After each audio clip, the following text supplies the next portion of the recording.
Moi aussi, je vous salue tous dans le nom de Jésus-Christ.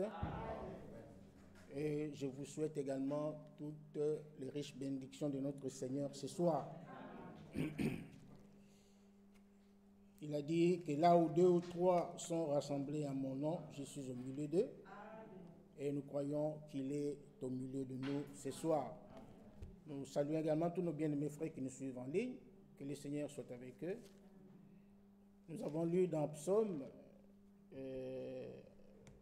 un verset qui a attiré mon attention. C'est le verset 4. Psaume 27. Je demande à l'Éternel une chose que je désire ardemment. Je voudrais habiter toute ma vie dans la maison de l'Éternel. Pourquoi? Pour contempler la magnificence de l'Éternel et pour admirer son temple. Le même David dit, je suis dans la joie quand on me dit, allons dans la maison de l'Éternel.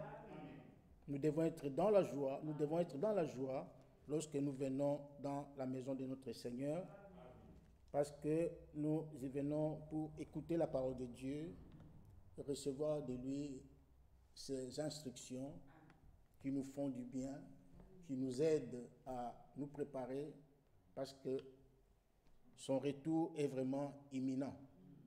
Il revient bientôt. C'est pourquoi nous venons nous exhorter, nous venons nous aider, nous entraider pour que personne ne manque ce jour-là, que personne ne reste en arrière. Nous voulons tous marcher d'un même pas, au pas de l'Évangile. Comme le prophète l'a vu dans une vision, que l'épouse marchait vraiment au même pas. Ils avaient la même cadence. Donc c'est ce que nous voulons, c'est ce que nous souhaitons. Nous voulons que tout le monde puisse participer à l'enlèvement qui aura bientôt lieu. Donc ne restez pas en arrière, ne négligez pas le salut qui nous a été donné gratuitement, mais prenons les choses au sérieux, parce que Dieu est sérieux. Et les enfants de Dieu doivent être sérieux aussi. Ce matin, j'étais en train de lire la lettre circulaire de Frère Franck de décembre 2012, et je suis tombé sur quelque chose qui concerne nos bien-aimés frères et sœurs qui ont décidé de rester à la maison et qui ne veulent plus venir écouter la parole de Dieu dans cette salle, qui préfèrent peut-être suivre en ligne. Nous avons suffisamment parlé de cela. Nous avons montré que selon la Bible, rester à la maison, loin de l'église, c'est un péché volontaire. À moins qu'on ait une raison tout à fait valable, quelque chose qui t'empêche de venir à l'église. Mais volontairement, comme ça, rester à la maison, alors que les autres sont en train d'adorer le Seigneur, nous avons montré dans dans Hébreux chapitre 10, que c'était un péché volontaire, et Dieu Dieu n'est pas d'accord avec ça. Et si Dieu n'est pas d'accord avec ça, ses enfants aussi ne peuvent pas être d'accord avec ça. C'est pourquoi nous avons vraiment martelé, c'est pour exhorter nos bien-aimés frères à prendre conscience et revenir à la raison. Alors, le titre que Frère Franck a donné ici, c'est « Que chacun s'examine soi-même ». Alors, il dit ceci. D'abord, il parle des ministères. Il dit, c'est lui qui appartient à l'Église des premiers-nés, qui est crucifié avec Christ et qui, par la puissance de sa résurrection, a accédé à une nouvelle vie, c'est-à-dire il a accédé à la nouvelle naissance, L'ancienne vie n'existe plus. Maintenant, il a une nouvelle vie. C'est la vie, vous vous souvenez, Romains chapitre 6, mort avec Christ, enseveli avec Christ, ressuscité avec Christ pour une nouvelle vie. Amen. Alors il dit, donc, et qui par la puissance de sa résurrection a accédé à une nouvelle vie, sera réceptif. Je ne sais pas si vous avez compris ce que l'homme de Dieu dit ici. Je reprends. Celui qui appartient à l'église des premiers-nés, qui est crucifié avec Christ, Colossiens 3, chapitre 1er, et qui par la puissance de sa résurrection a accédé à une nouvelle vie, cette personne-là, ce monsieur-là, sera réceptif à la parole de Dieu et se laissera corriger. Donc, celui qui est né de nouveau, réellement né de nouveau, c'est quelqu'un qui est d'abord attentif à l'action du Saint-Esprit. Il est attentif à la parole de Dieu et il est aussi réceptif à la parole et se laissera corriger. Un vrai enfant de Dieu aime la correction. Il aime la correction. Ce n'est pas pour rien que Dieu a exigé la repentance, la conversion. Donc, un enfant de Dieu né de nouveau, qui a réellement besoin du salut, sera réceptif à la parole de Dieu. Acte chapitre 11, ou Acte chapitre 17, verset 11, oui. Les Juifs, on parle des Béréens, qui recevaient la parole de Dieu avec empressement. Ils recevaient la parole de Dieu avec amour, ils avaient vraiment soif. Ils étaient tellement assoiffés, tellement affamés, qu'ils recevaient la parole de Dieu avec empressement. Et ils étaient réceptifs, ils recevaient la parole de Dieu. Et ils ne s'arrêtaient pas là, la Bible dit ne s'arrête pas là, ils se laissent aussi corriger. Un enfant de Dieu doit aimer la correction, doit aimer la réprimande.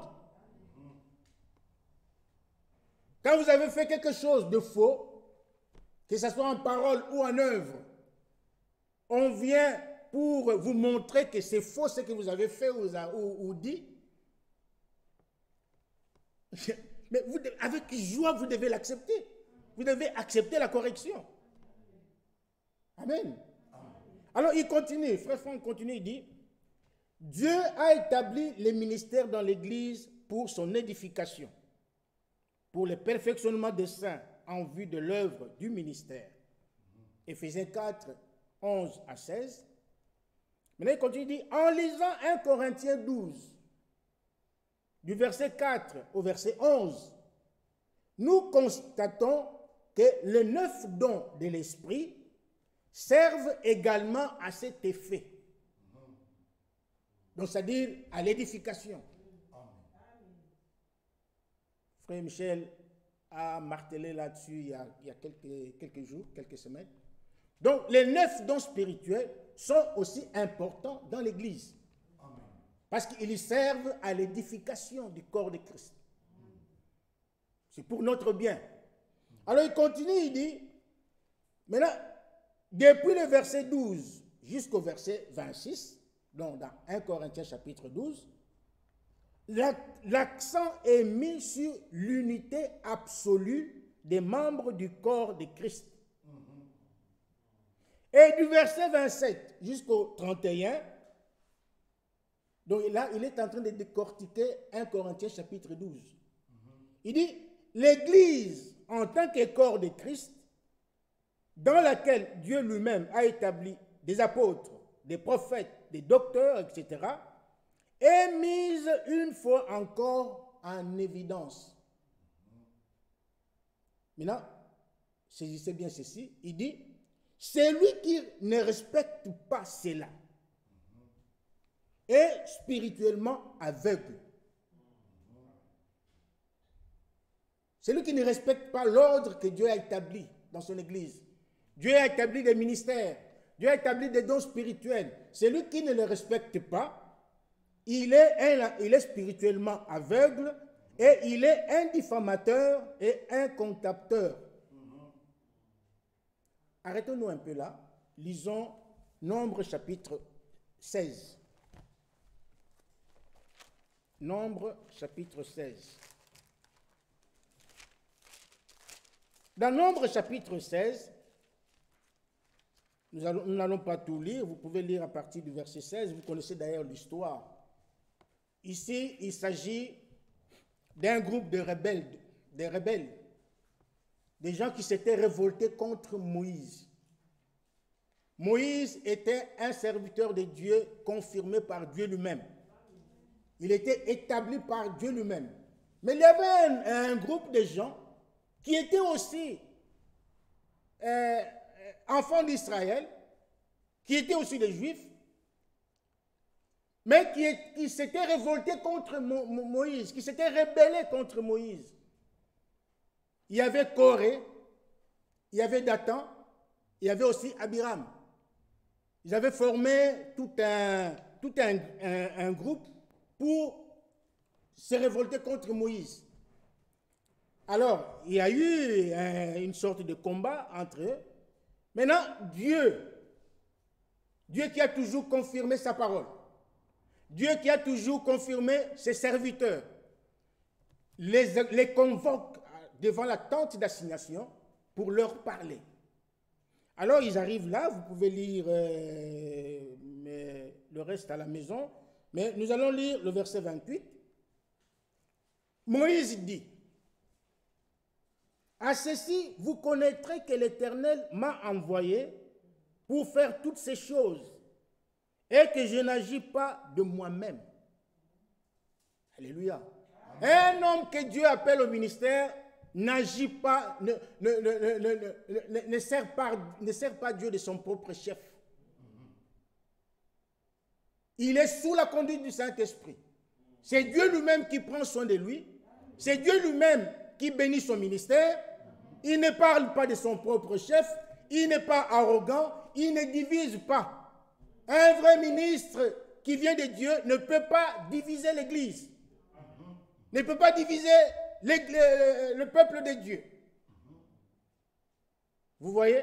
Alors, Moïse dit: à ceci, vous connaîtrez que l'Éternel m'a envoyé pour faire toutes ces choses. Moïse était sûr et certain de son appel.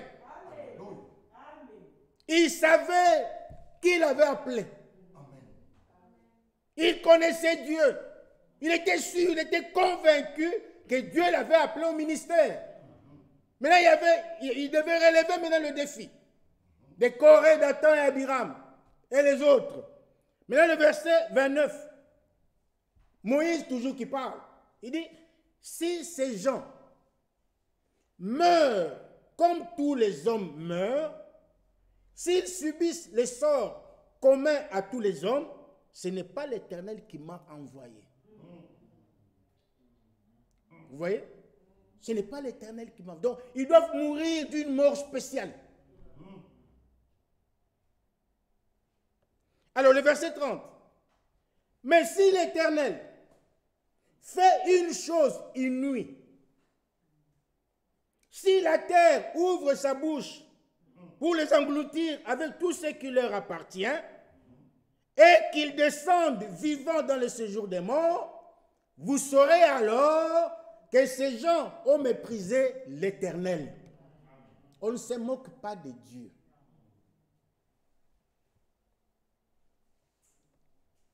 Jésus a dit: celui qui vous reçoit, me reçoit. Celui qui vous... donc il disait à ses disciples, à ses apôtres qu'il avait établis dans le ministère. Et il dit: je vous envoie. Celui qui vous reçoit, me reçoit. Celui qui vous rejette, me rejette. Vous voyez? Ces gens ont rejeté Moïse. Alors que Moïse, c'est Dieu qui l'avait envoyé. Ils l'ont rejeté et Dieu les a punis. Et Frère Branham donne un message intitulé « Le respect ». Il faut qu'il y ait du respect. Celui qui vous apporte la parole de Dieu a besoin de votre respect. Parce qu'il ne le fait pas de lui-même. Il le fait de la part de Dieu. Mais malheureusement, il y a des gens qui s'opposent à la volonté de Dieu, qui s'opposent aux hommes de Dieu. Comme Corée, Dathan et Abiram. Vivants. Ils étaient vivants. Mais Dieu a ouvert la terre et la terre les a engloutis. Il les a engloutis vivants. Vous vous imaginez? Et après, Dieu a refermé la terre et l'herbe a poussé. Vous voyez?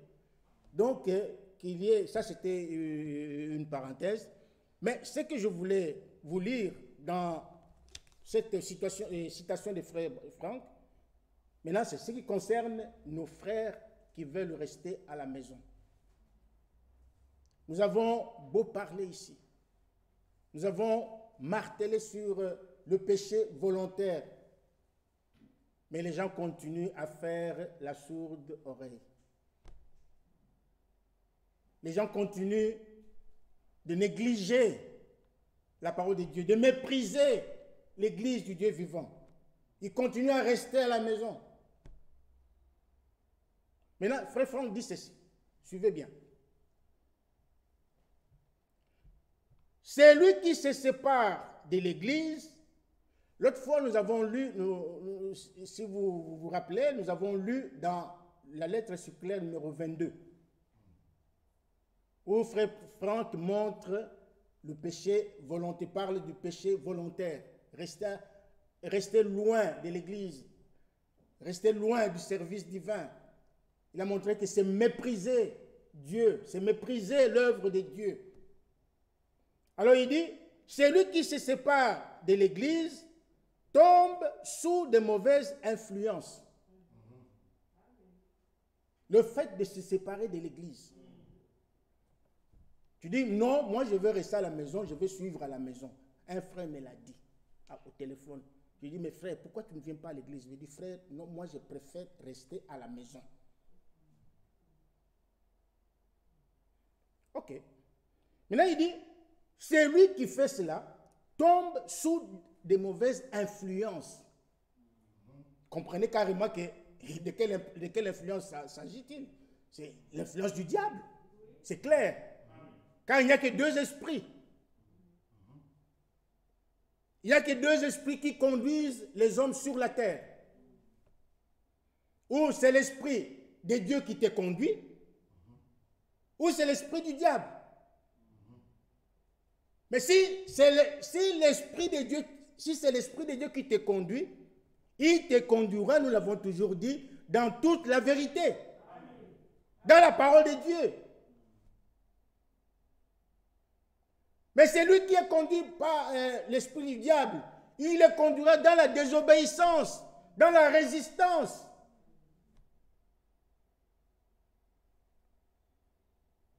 Donc, il tombe sous de mauvaises influences.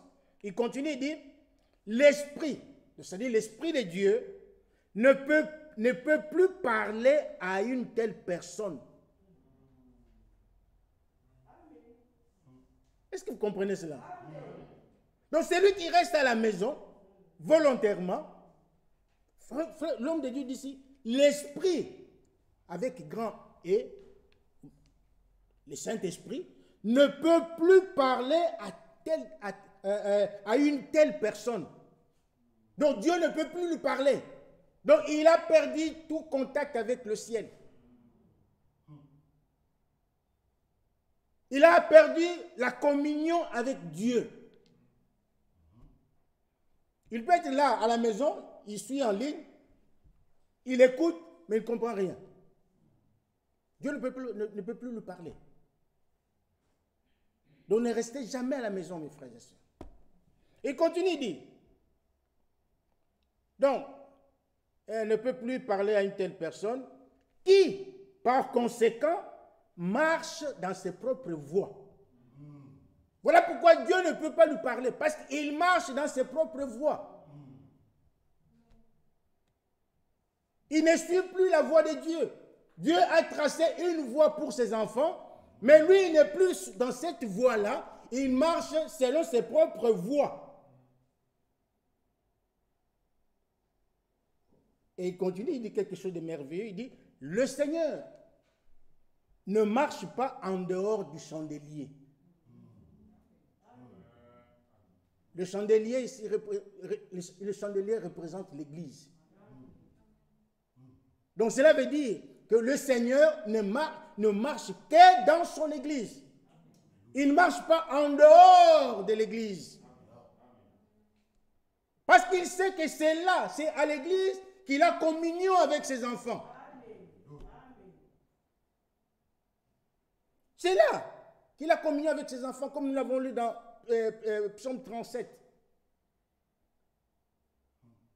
Un vrai enfant de Dieu désire ardemment habiter dans la maison de Dieu. Il dit, le Seigneur ne marche pas en dehors du chandelier. Jean, sur l'île de Patmos, a vu le Seigneur au milieu du chandelier. Donc, Dieu, Jésus, Fils de l'homme, marche dans son église. Donc toi, quand tu restes à la maison, donc tu n'es pas en communion avec lui. Il a dit, là où 2 ou 3 sont rassemblés en mon nom, je suis au milieu d'eux. Comment il peut être ici et en même temps avec celui qui résiste, qui refuse de venir à l'église, là à la maison? Il ne serait pas avec lui. Il ne lui parle pas. Maintenant, il continue. Il dit, comment? Ça, ce sont des questions que Frère Franck se pose, que nous allons aussi partager ensemble. Il dit, comment est-ce possible que des croyants, affirmant suivre le message, mais n'ayant aucune communion les uns avec les autres? Comment c'est possible? Toi, tu crois que tu affirmes que tu crois au message. Mais tu ne veux pas avoir communion avec tes frères. Ça n'a aucun sens. Il dit, mais n'ayant aucune communion les uns avec les autres, ne voulant pas chanter un cantique ensemble. Nous nous rassemblons ici pour louer Dieu. Pour adorer notre Dieu. Mais toi, tu refuses, tu restes à la maison. Tu ne veux pas chanter avec les autres. Et ne voulant pas célébrer la Sainte Seine ensemble. Attends, j'ai perdu le contexte. Oui, mais n'ayant aucune communion les uns avec les autres, ne voulant pas chanter un cantique ensemble, ne voulant pas célébrer la Sainte Seine ensemble, peuvent. Donc, la question est que comment est-ce possible que des croyants peuvent, donc ces gens-là, comment peuvent-ils croire appartenir à l'épouse? Comment peuvent, en faisant cela, en refusant de communier avec les frères, en refusant de venir manger la Sainte Seine avec les autres, en refusant de chanter un cantique ensemble, ils refusent tout cela. Mais comment ces gens-là peuvent, du reste, croire appartenir à l'épouse? Est-ce que vous me suivez? Comment peuvent-ils croire appartenir à l'épouse, à la troupe des vainqueurs, et pouvoir ainsi célébrer tous ensemble le festin des noces dans le ciel? et chanter le cantique de l'agneau. Ce n'est pas possible. En restant à la maison, ce n'est pas possible. Ce n'est pas possible. D'ailleurs, c'est un manque d'amour. Cela prouve que tu n'as pas d'amour, que tu n'aimes pas tes frères, que tu n'aimes pas tes soeurs, que tu n'aimes pas l'église du Dieu vivant. Lorsque Frère Branham a fait son expérience, il a fait beaucoup d'expériences, mais lorsqu'il a été devant la porte du ciel, l'ange lui a dit quelque chose de merveilleux. L'ange lui a dit, ici, c'est l'amour parfait qui entrera.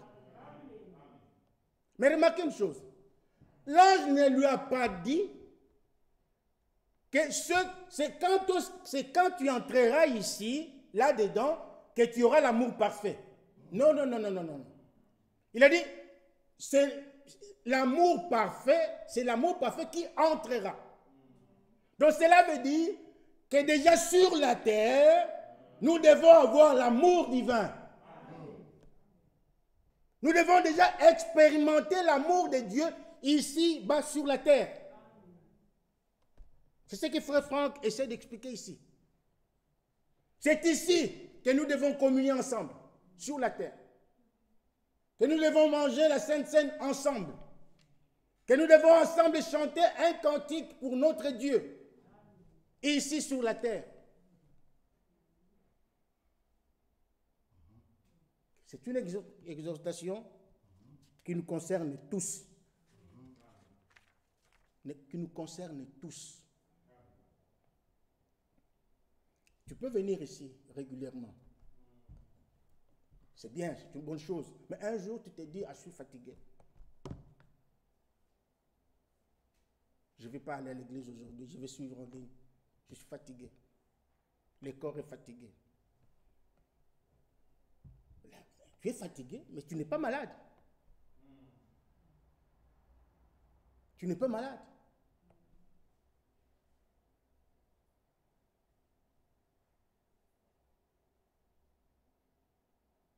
Mais qu'est-ce qui t'empêche de venir à l'église malgré la fatigue? Les véritables combattants, fatigués ou malades, qu'il pleuve, qu'il neige, qu'il vente, ils viennent toujours à l'église.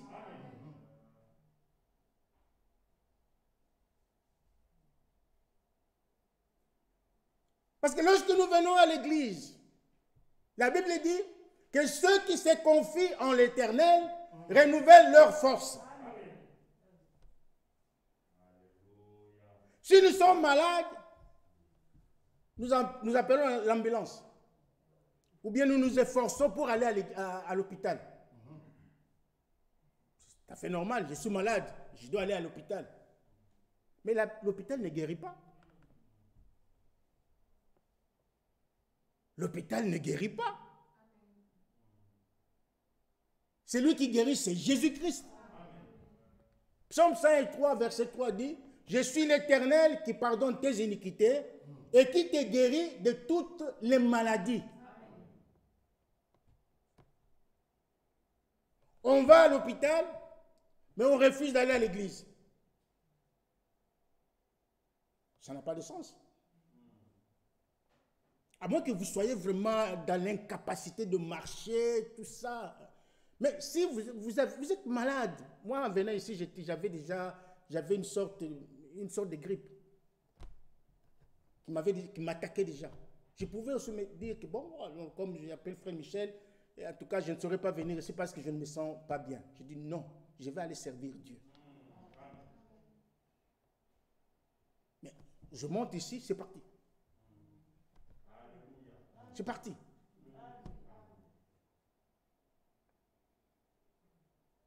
Aimons Dieu. Aimons Dieu de tout notre cœur, de toute notre âme, de toute notre force et de toute notre pensée. C'est ça le premier commandement. Écoute Israël, le Seigneur ton Dieu est l'unique Seigneur. Tu dois l'aimer de tout ton cœur, de toute ton âme, de toutes tes pensées et de toutes tes forces. Parce que c'est lui qui te donne la vie. Tu dis non, je n'irai pas à l'hôpital et je n'irai pas à l'église, mais je vais quand même à l'hôpital. Tu vas là-bas, la situation s'aggrave, tu peux même mourir là-bas. Or, si tu viens ici, nous avons l'espérance. La Bible dit, par tes maîtrissures, je suis guéri. Dieu nous guérit. On n'a pas foi en venant à l'église pour que Jésus nous guérisse, mais nous avons la foi d'aller à l'hôpital.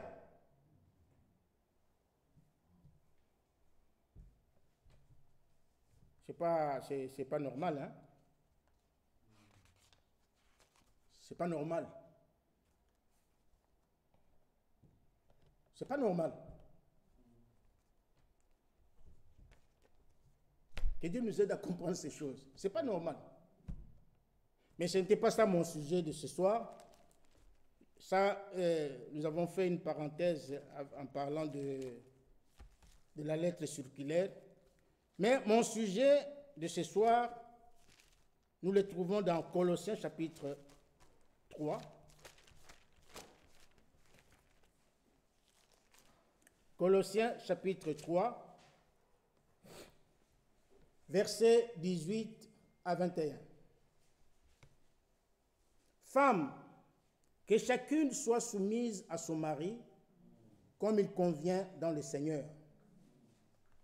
Mari, que chacun aime sa femme et ne se grise pas contre elle. Enfants, obéissez en toutes choses à vos parents, car cela est agréable au Seigneur.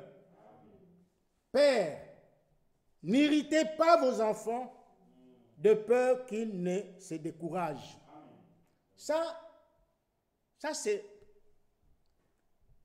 un foyer où les gens sont nés de nouveau. Où les gens sont nés de nouveau. Parce que nous sommes en train de parler de la nouvelle naissance.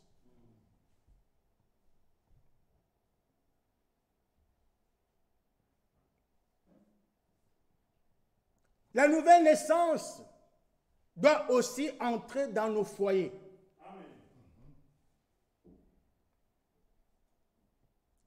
La nouvelle naissance est une condition. Est une condition requise pour un mariage heureux. Pour un mariage heureux. Lorsque nous disons mariage heureux, cela ne veut pas dire que c'est un mariage où il n'y a pas de problème. Non. Le problème, il y en aura toujours. Les problèmes, il y en aura toujours. Mais pour ceux qui sont nés de nouveau, un enfant de Dieu né de nouveau, un mari né de nouveau, une femme née de nouveau, un enfant né de nouveau, dans le foyer, dans la maison, chacun reconnaîtra sa place. Chacun doit reconnaître sa place. Aujourd'hui, j'ai déjà entendu cela, des jeunes filles, des jeunes sœurs,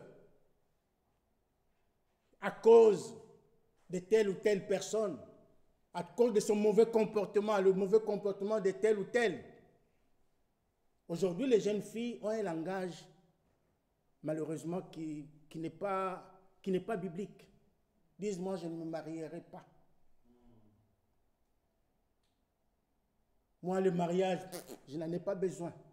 Pourquoi? Parce que tel et tel s'est comporté de telle manière. Il y a d'autres qui disent, non, moi, je ne me marierai jamais avec un frère. Parce que les frères sont ceci, sont cela.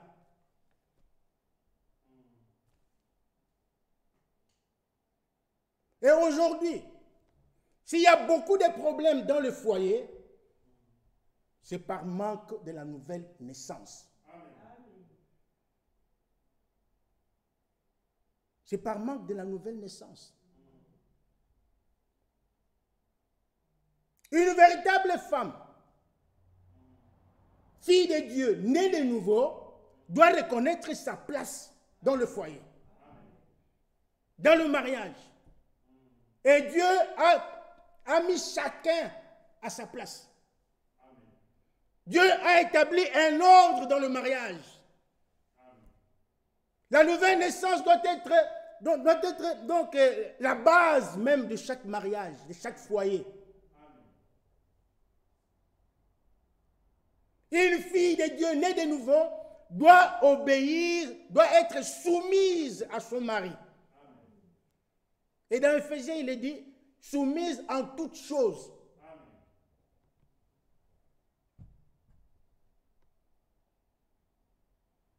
C'est vraiment important. Un mari,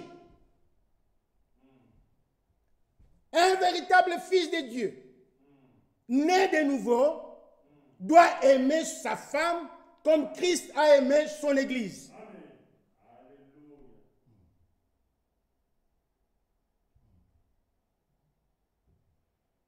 Mais c'est vrai.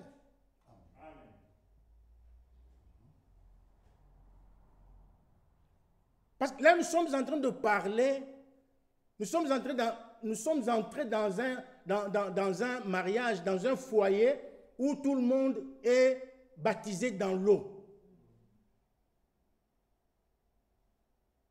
Donc, si tu as pris ton baptême, donc cela veut dire que tu as pris l'engagement devant Dieu et devant les hommes de suivre la voie de Dieu, de respecter la parole de Dieu, d'obéir à la parole de Dieu.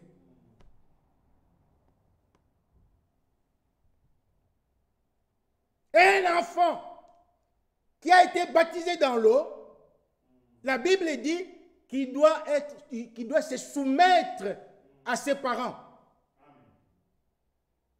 Il doit être soumis.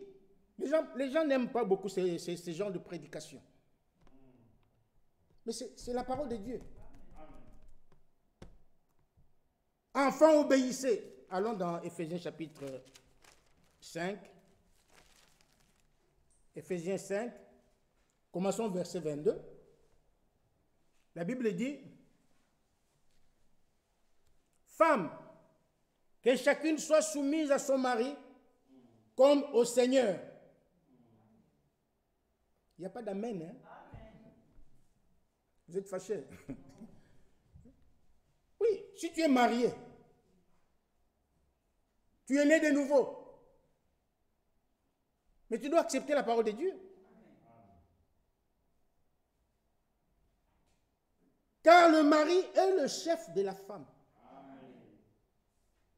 Comme Christ est le chef de l'Église, qui est son corps.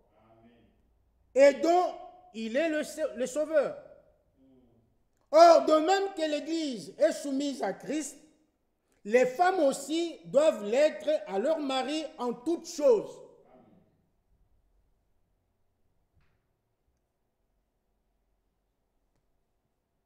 Marie, verset 25, que chacun aime sa femme comme Christ a aimé l'Église et s'est livré lui-même pour elle.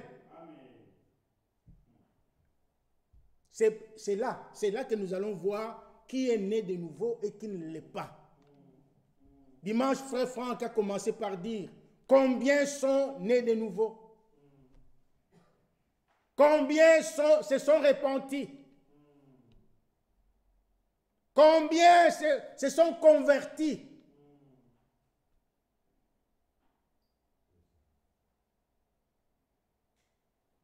C'est lui qui est réellement. Parce que dire aux gens, moi je suis né de nouveau, je l'entends souvent. Ah bon, moi je suis né de nouveau, moi je suis né de nouveau. Tout le monde, c'est facile à dire. C'est facile à dire. Mais ce n'est pas un slogan. La nouvelle naissance n'est pas un slogan. La nouvelle naissance, c'est une vie. C'est une expérience que chaque fils et fille de Dieu doit faire. Et nous verrons dans ta manière de vivre si tu es réellement né de nouveau ou pas. Si tu es toujours insoumise à ton mari, cela prouve que tu n'es pas né de nouveau. Et toi, mari, lorsque tu fais des histoires à ta femme, donc cela prouve que tu n'es pas né de nouveau.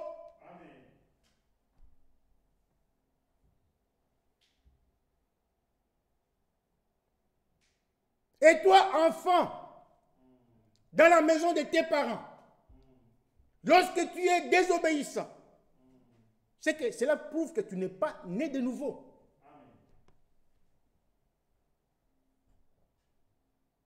Je sais que ça vous choque, mais c'est la vérité. C'est la vérité.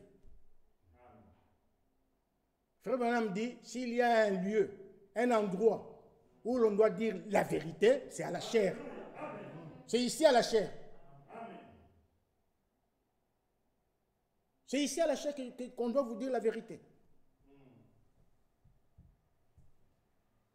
Un jour, il prêchait, l'assemblée a crié, ah ben, les gens étaient contents. Dieu lui dit, tu n'as rien fait, tu n'as pas prêché. Un autre jour, il prêche, l'assemblée était calme, vide, donc calme. Et lui-même, frère Branham, commençait même à s'inquiéter, mais pourquoi? Et Dieu lui dit après que aujourd'hui tu as bien prêché. Parce que la parole de Dieu est un feu. Est un feu. Nous ne venons pas ici pour qu'on vous dise tous les jours, vous êtes enfant de Dieu, vous êtes sauvés, amen, gloire à Dieu. Non. La Bible dit que la parole de Dieu est aussi un marteau. Un marteau.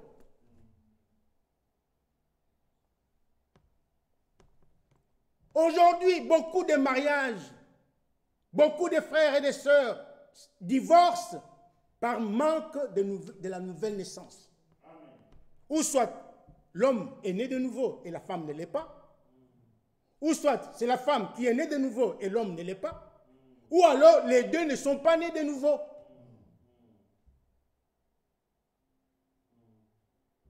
Donc la nouvelle naissance, c'est mes frères et sœurs, c'est la première doctrine que Jésus a enseignée lorsqu'il est venu sur la terre. Il a commencé par la nouvelle. Le premier enseignement qu'il a donné, c'était la nouvelle naissance.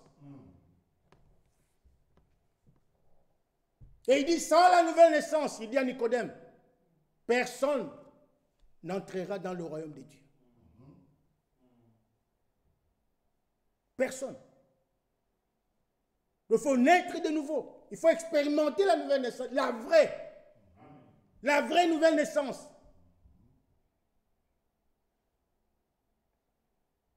La véritable nouvelle naissance, pas le semblant de nouvelle, pas la nouvelle naissance fait maison, non. La nouvelle naissance biblique.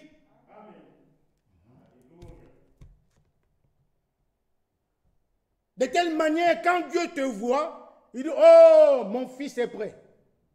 Ma fille est prête. Alors là, il attend seulement un petit rien là pour que le Saint-Esprit vienne.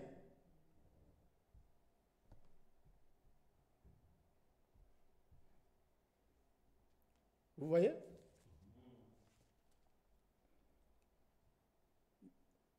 Éphésiens 5, où nous étions, verset 26, afin de la sanctifier en la purifiant, en la lavant par l'eau de la parole, pour faire paraître devant lui cette église glorieuse, sans tache ni ride, ni rien de semblable, mais sainte et irréprochable. Ça, c'est Jésus qui prend soin de son église. Et Paul dit que c'est de la même manière que l'homme doit prendre soin de sa femme. Et le verset 28, il dit, c'est ainsi que le mari doit aimer sa femme comme son propre corps. Celui qui aime sa femme s'aime lui-même. Il s'aime lui-même. Car jamais personne n'a haï sa propre chair. Mais il la nourrit et en prend soin comme Christ le fait pour l'Église. Parce que nous sommes membres de son corps. C'est pourquoi l'homme quittera son père et sa mère s'attachera à sa femme et les deux deviendront une seule chair. Beaucoup se marient pour le désir sexuel, pour les besoins de la chair. Excusez-moi le terme. Beaucoup se marient pour cela. Mais ce n'est pas ça le but du mariage. Le but du mariage, c'est l'amour vrai. C'est l'amour. C'est ça le but du mariage.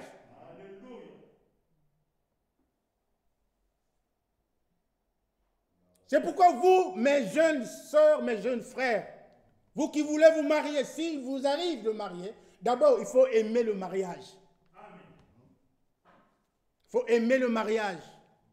Ne dites pas parce que X a fait ceci, Y a fait cela, donc moi je ne me marie plus. Non, le mariage est une institution divine. C'est Dieu qui a institué le mariage. Mais parmi les gens qui se marient, même à l'intérieur de ce message, il y a des vrais et des faux frères. Il y en a beaucoup. Qui sont en train, les faux sont en train de décourager les autres. Non, aimez le mariage.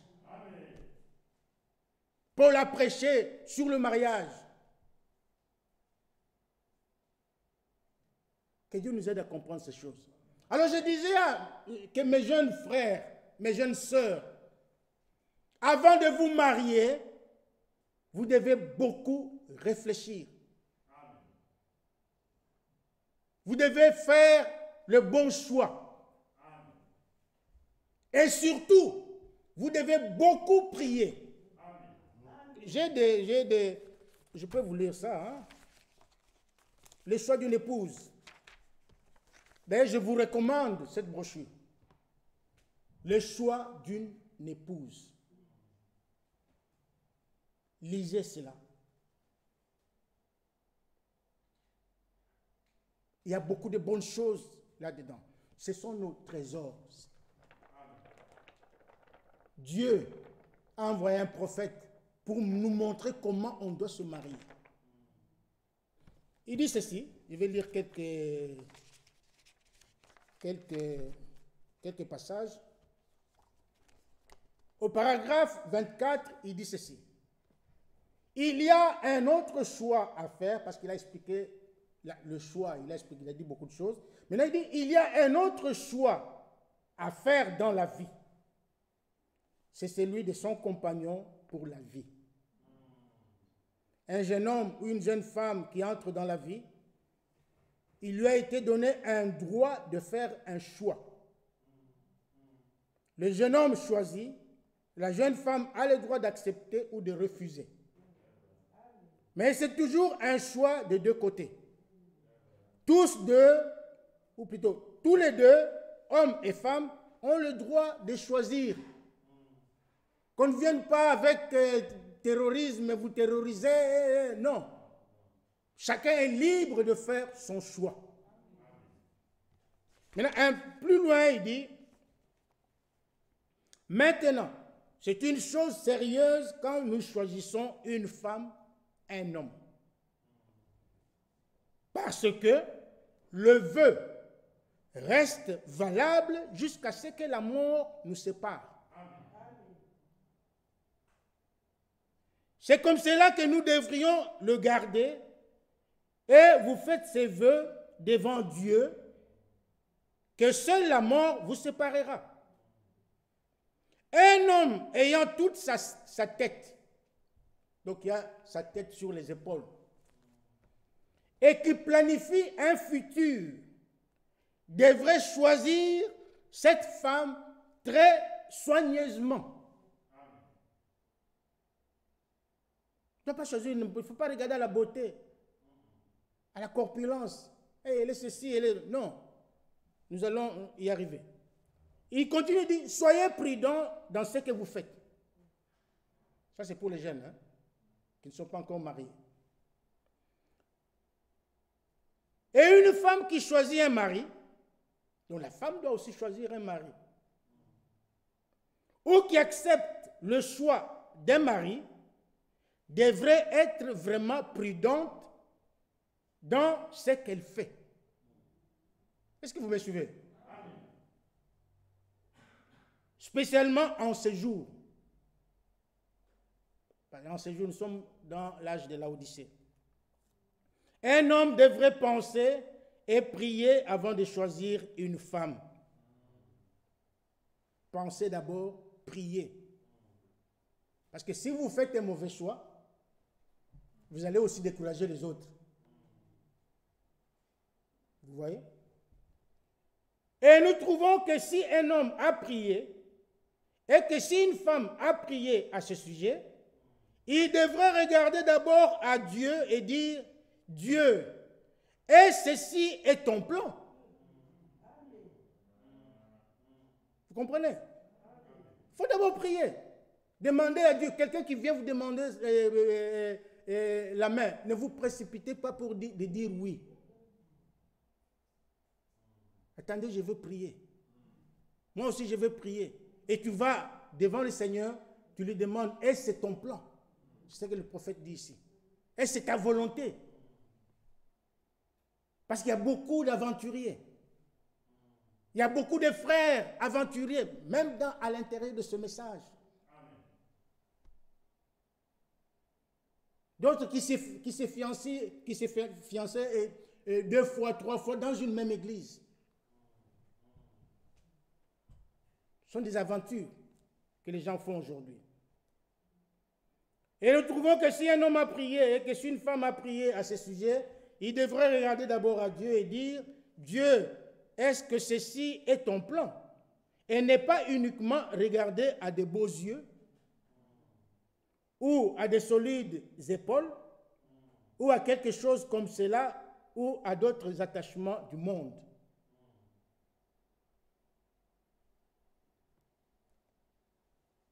Un homme devrait prier sérieusement car il pourrait ruiner toute sa vie.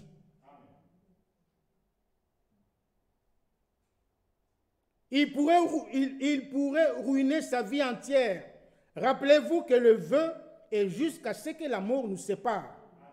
Et il pourrait ruiner sa vie en faisant le mauvais choix et en mariant une femme qui n'est pas faite pour elle, pour être sa femme.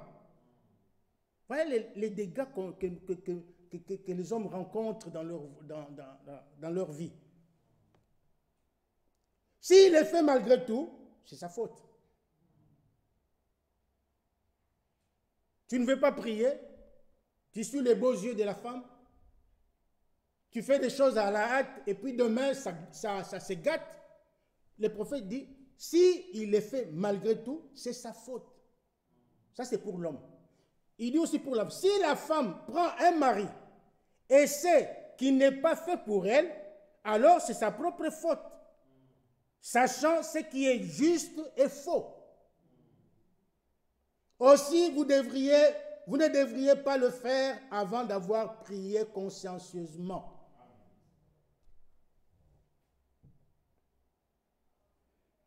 Donc, ne dites pas, oh non, je ne me marie plus parce que mon père a fait ceci, ma mère a fait cela, tel frère a fait ceci. Non, chacun a son expérience. Le mariage, c'est la parole de Dieu.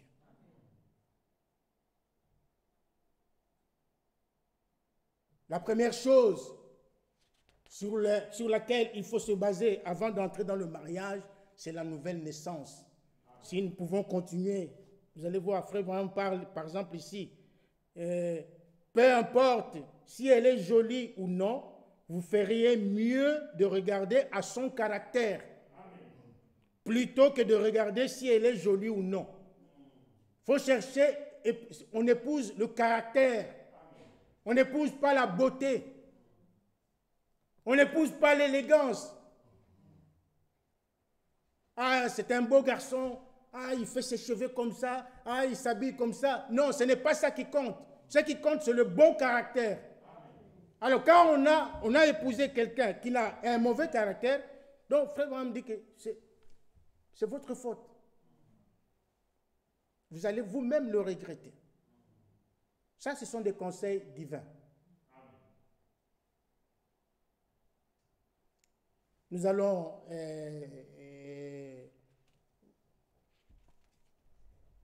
continuer même vendredi.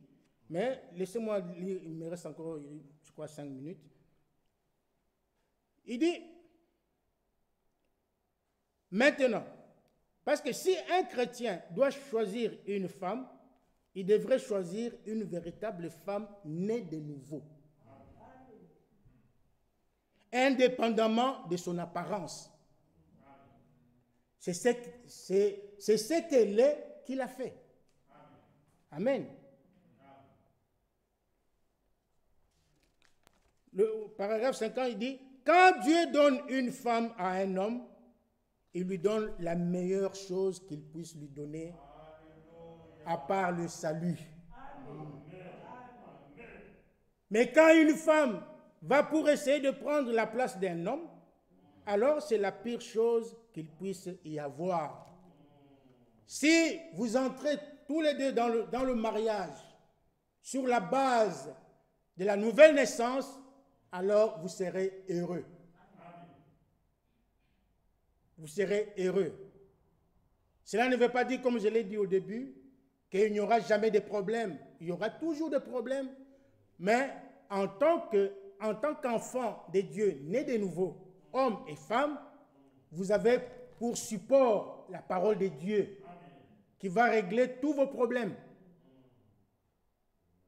Et la Bible dit, ne vous inquiétez de rien, mais en toute chose, faites connaître vos besoins à Dieu par des prières et des supplications avec action de grâce. Et la paix de Dieu, qui surpasse toute intelligence, gardera vos cœurs et vos pensées en Jésus-Christ. Dans le mariage, c'est la paix. C'est la paix. Donc la nouvelle naissance doit aussi régner dans nos foyers. La femme doit être née de nouveau. L'homme doit aussi être né de nouveau. Les enfants doivent être nés de nouveau.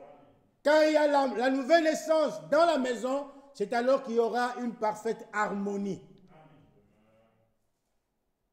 Il y aura une parfaite harmonie. Femme, sois soumise à ton mari. Mari, aime ta femme. Comme tu t'aimes toi-même. Enfants, obéissez aux parents. C'est le premier commandement avec promesse. Permettez-moi de vous lire quelque chose en rapport avec les enfants. C'est dans Deutéronome chapitre 21 pour voir comment Dieu, dans la loi de Moïse, sanctionnait les enfants qui étaient rebelles. Les enfants qui étaient indociles. Deutéronome 21, je pense.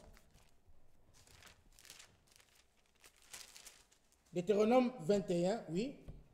Verset 18. Ça, c'est la loi de Moïse. Si un homme a un fils indocile et rebelle, aujourd'hui nous avons des enfants rebelles, des enfants indociles, n'écoutant ni la voix de son père, ni la voix de sa mère, et ne leur obéissant pas même après qu'ils l'ont châtié, malgré le châtiment, ils continuent toujours à s'entêter, à marquer la désobéissance. Écoutez ce que la loi de Moïse dit. Le père et la mère le prendront. Ils prendront cet enfant-là et le mèneront vers les anciens de sa ville et à la porte du lieu qu'il habite. Ils diront aux anciens de sa ville, voici notre fils qui est indocile et rebelle, qui n'écoute pas notre voix et qui ne livre pas et qui se livre à des excès et à l'ivrognerie. Le verset 21 dit, et tous les hommes de sa ville, donc tous les hommes, ce n'est pas seulement les anciens, tous les hommes de la ville le lapideront. Et il mourra. Tu ôteras ainsi le mal du milieu de toi, afin que tout Israël entende et craigne. Amen. Ça, c'était du temps de Moïse. Un enfant rebelle, indocile, qui n'écoute pas les parents, on l'amène vers les anciens. Et la Bible dit, toute la ville, tous les hommes de la ville, tout le monde venait lapider cet enfant-là. Et il devait mourir.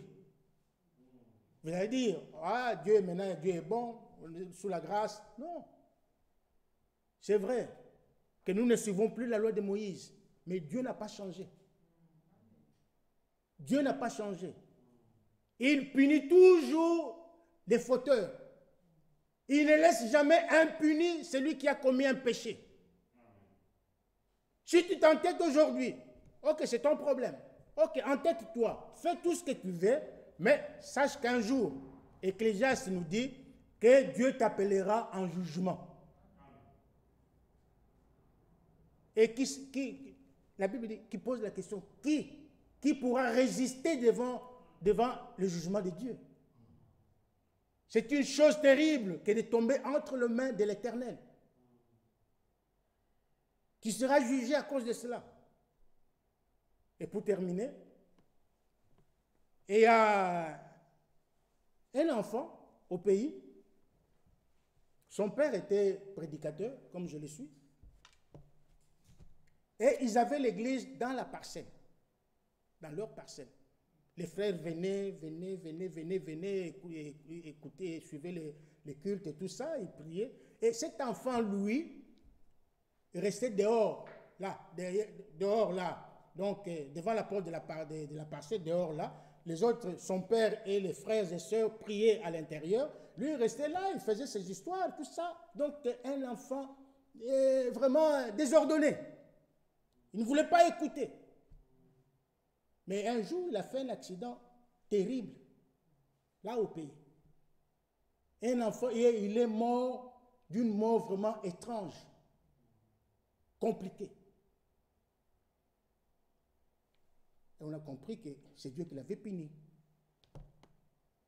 Jésus-Christ est le même hier, aujourd'hui, éternellement.